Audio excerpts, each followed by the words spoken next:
aviones, me gustas tú, me gusta viajar, me gustas tú, me gusta la mañana. सुबह सुबह में उठे हैं और हमने ये नुकसान देखा अपना। Me gusta soñar, me gustas tú, me gusta la mar, me gustas tú. ¿Qué voy a hacer? Je ne sais pas. ¿Qué voy a hacer? Je ne sais. सो आज है हमारी जर्नी का डे 2। आज का प्लान था पॉन्टा साहिब पहुंचना, फिर उसके बाद आके रेणुका झील तक जाना, जो कि बहुत ही ब्यूटीफुल प्लेस है। हमने सोचा था कि आज का सफर कल से ज्यादा मस्त होने वाला है, पर हमें क्या पता था कि आज का उससे भी ज्यादा एक्साइटिंग भरा और भी ज्यादा सरप्राइजेस मिलने वाले। जैसे कल हमको गाड़ी खराब हो गई थी तब मिला था। शुरुआत का सफर काफी स्मूथ था, पहाड़ों के बीच में रोड, फ्रेश हवा, ब्यूटीफुल व्यू, सब कुछ परफेक्ट लग रहा था। लेकिन यही हमने गूगल मैप की एंट्री कर ली अपने जीवन में और हमारे साथ हो गया एक ट्विस्ट। गूगल मैप ने हमको 2 घंटा एक रास्ते पर चलवाया, जो कि अब वो रास्ता है ही नहीं, अब वो यूज में ही नहीं आता है। सुनसान ऑफ रोडिंग रास्ता, साइड में नदी चल रही है, साइड में खाई है, और आगे जाके हम पहुंचे तो रास्ता ही बंद था। हम इतनी दूर से पॉन्टा साहिब के रास्ते के लिए आए थे, गूगल मैप का हमने सहारा लिया था और उसने हमें ऐसी जगह फंसा दिया है कि हमें वापस जाना पड़ेगा। इतने किलोमीटर हम चल के आए थे और वो भी ऑफ रोडिंग करी थी, और देखो यहाँ पे आगे रास्ता ही बंद है, लाइक कुछ भी नहीं है, जंगल है। और देखो हम ऐसे रास्ते पे आए थे जो बिल्कुल कंकड़ पत्थर वगैरह सब चीज़ें हैं, एकदम जंगल सा। रिवर के दूसरी साइड में कुछ झोपड़ियाँ दिख रही थी, पर वहाँ पर कोई भी नहीं था। फटाफट हमने अपनी गाड़ी मोड़ी, क्योंकि 2 से 3 घंटे हम ऑलरेडी बर्बाद कर चुके थे, तो अब हम सही रूट पे निकल पड़े। ने फंसा दिया था हमें। आज तो बस ये रहा हथली कुंड। वापस से हम हथली कुंड आए और फिर उसके बाद हम सही रास्ते पर चले। अब हिमाचल प्रदेश में एंट्री होने के बाद हमने 100 रुपए की टिकट कटवाई। यहाँ पे बहुत सारी भैंसें नहा रही है, ज्यादा काली हो गई होंगी ना वो, इसलिए अपने आप को पूरा करने के लिए नहा रही है। तो पॉन्टा साहिब पहुंचकर सबसे पहले हमने अपना पेट्रोल और सीएनजी फिल करवाया, क्योंकि आगे जिस रास्ते पे हम जाने वाले हैं वहाँ पर कोई भी फ्यूल स्टेशन नहीं है। ये सीएनजी पॉन्टा साहिब में क्या है, यहाँ पे मट्टी का रंग देख कितना प्यारा है। हाँ,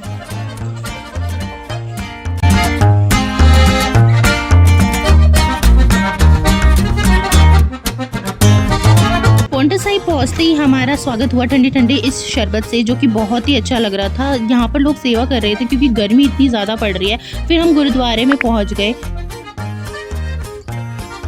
तो फाइनली 5 से 6 घंटा ट्रैवल करने के बाद हम पॉन्टा साहिब पहुंच गए हैं। लगभग 2 बजे का समय हो रहा है और अब हम एंटर करेंगे और दर्शन करेंगे।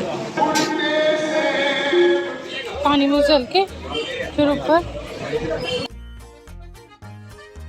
पॉन्टा साहिब गुरुद्वारा, जो कि हिमाचल प्रदेश में स्थित है। हमें इसके इतिहास के बारे में कुछ चीज़ें पता चली, जैसे कि इसका नाम पॉन्टा साहिब, जो कि ये श्री गुरु गोविंद सिंह जी ने रखा है नाम। 10वें सिख थे। इन्होंने यहाँ पर 4 साल अपने बिताए हैं और यहाँ पर काफ़ी सारी रचनाएं करी है।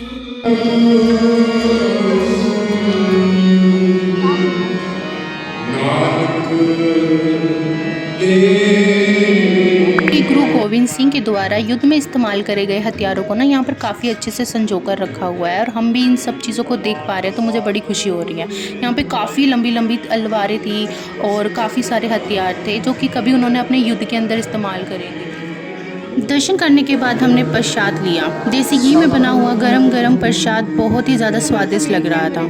सिर्फ स्वादिष्ट ही नहीं, ऐसा लग रहा था जैसे गुरु साहिब जी का आशीर्वाद भी इसी में बसा हो। व्यू बहुत ही पीसफुल था। बस एक चीज़ ने थोड़ा सरप्राइज कर दिया। जिस जगह हम खड़े थे वहाँ पानी बिल्कुल ठहरा हुआ था। बहता हुआ पानी काफ़ी दूर दिख रहा था, वहाँ तक चलकर जा सकते थे, लेकिन टाइम हमारे पास बिल्कुल नहीं था। ऑलरेडी 2 बज चुके थे और हमें आगे रेणुका झील तक भी पहुँचना था। कुक ने भी ऑफिशियल स्ट्राइक शुरू कर दी, इसीलिए सीधा लंगर हॉल में पहुँच गए और गरम गरम लंगर खाया, एनर्जी रिचार्ज करी और फिर निकल पड़े अगली डेस्टिनेशन की तरफ।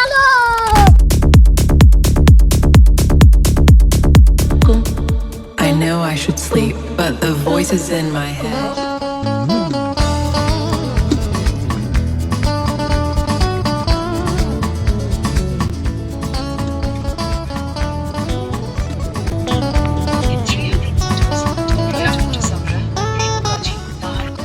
हेलो एवरीवन, अब हम आ चुके हैं नदी के अंदर। ये यहाँ पर सूखा हुआ है और हम पानी की साइड में जा रहे हैं। हमने अपनी गाड़ी को ना यही रिवर के अंदर उतार दिया है, देखो ये ठीक है। अब जस्ट हम चलते हुए जा रहे हैं क्योंकि हमको पानी में घुसने का मन है। पानी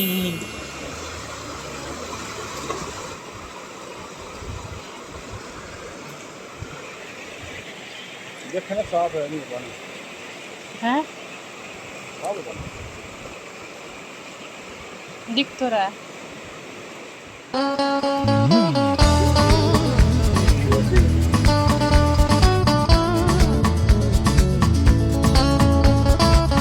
बस इसको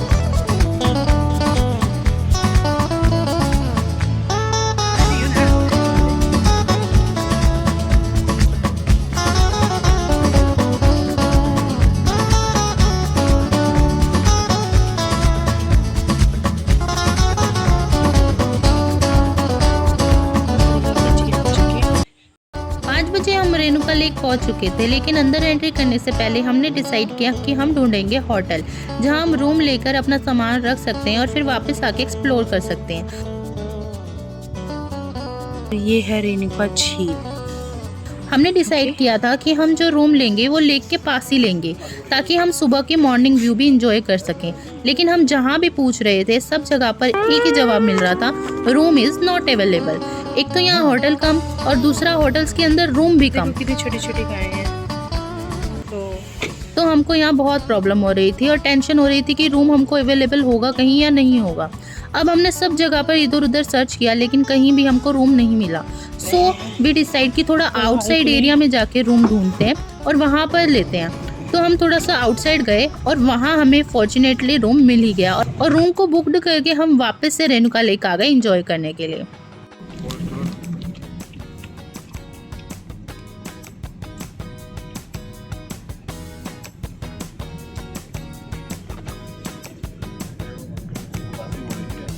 हम वापस से आ चुके अपना होटल फाइनल करके और ये कुछ ऐसा दिखता है। यहाँ पर मंदिर है, माता जी का प्रणाम करके चलते। तो अब वी आर एंटरिंग, हम इसके अंदर ना एंटर हो गए। अब हम एंटर हो रहे हैं। यहाँ पर हमने ना अभी बोटिंग करने की सोची थी बट हमने कैंसिल कर दिया क्योंकि हमने ऑलरेडी पहले कर रखा है, तो सेम एक्सपीरियंस। लेकिन हाँ, हम यहाँ पे सिर्फ मछलियाँ देख सकते पर, सो हम मछलियाँ देखने आए हैं। ये कैसी है? बहुत बढ़िया हो रही है। बड़े हैं। हाँ, छोटी छोटी कितनी बड़ी है और है ना।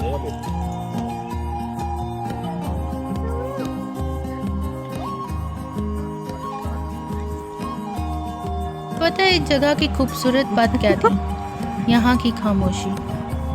इतनी शांति थी, पहाड़ों के बीच से गुजरती हुई हवा की आवाज़ भी साफ साफ सुनाई दे रही थी। न शहरों जैसा ट्रैफिक, ना हॉर्न, ना भीड़, बस इन पहाड़ों से निकलती हुई हवा और पानी की आवाज़।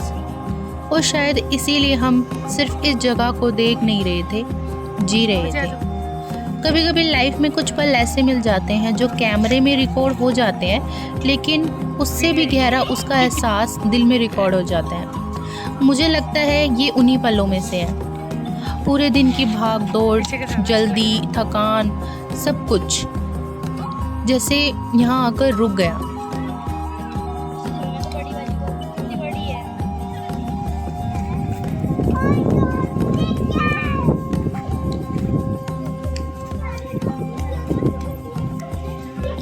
उस वक्त किसी चीज़ की भी फिक्र नहीं थी, बस इन लम्हों को पूरी तरह से महसूस करना था। झील के किनारों पर जहाँ जहाँ हम रुकते वहाँ मछलियाँ हमारे आसपास घूमने लगती और हम उनको कुछ खाने के लिए डालते।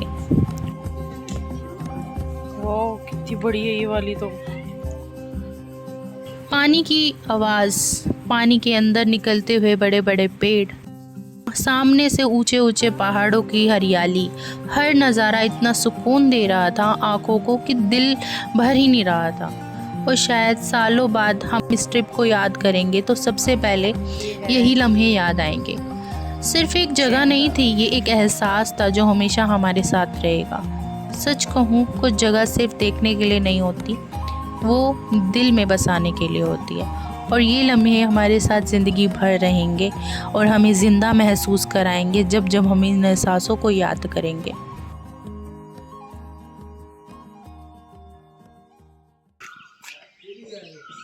सुबह सुबह हम उठे हैं और हमने ये नुकसान देखा अपना कि आपकी गाड़ी को लग गया और